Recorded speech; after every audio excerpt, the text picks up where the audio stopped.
ময়মনসিংহের ভালুকায় হাজারো ভক্তের অংশগ্রহণে ব্যাপক উচ্ছ্বাস আর উন্মাদনায় উৎসবমুখর পরিবেশ অনুষ্ঠিত হল শ্রী শ্রী জগন্নাথ দেবের রথযাত্রা। রবিবার বিকেলে ভালুকা নতুন বাসস্ট্যান্ড রায়বাড়ী কেন্দ্রীয় দুর্গা মন্দির প্রাঙ্গণে রথযাত্রা উৎসবের উদ্বোধন করেন ময়মনসিংহ ১১ আসনের সংসদ সদস্য এম এ ওয়াহেদ। এ সময় উপজেলা নির্বাহী কর্মকর্তা আলিনুর খান, ভাইস চেয়ারম্যান এজাদুল হক পারুল, মহিলা vice chairman Mahmuda Sultana Munni, model থানার তদন্ত ওসি জাহাঙ্গীর আলম সহ সনাতন ধর্মীয় বিভিন্ন নেতৃবৃন্দ উপস্থিত ছিলেন। জয় জগন্নাথ, সবাইকে রথের শুভেচ্ছা। আমাদের ভালুকা রথযাত্রা খুব সুন্দরভাবে পালিত হয়েছে।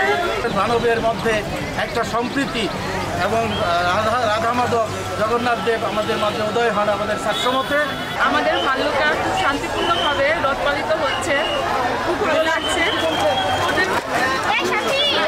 যেখানে পৃথিবীর মধ্যে সবচেয়ে হিন্দু বসবাস করে, আমরা বলতাম আগে হিন্দুস্তান, ইন্ডিয়া, সেই ভারত থেকে বিপুল পরিমাণ সৈন্য এসে আমাদের সঙ্গে শরীক হয়েছিল সেই যুদ্ধে তাদেরকে হারিয়ে আমাদেরকে এই লাল সবুজের পতাকা দিয়ে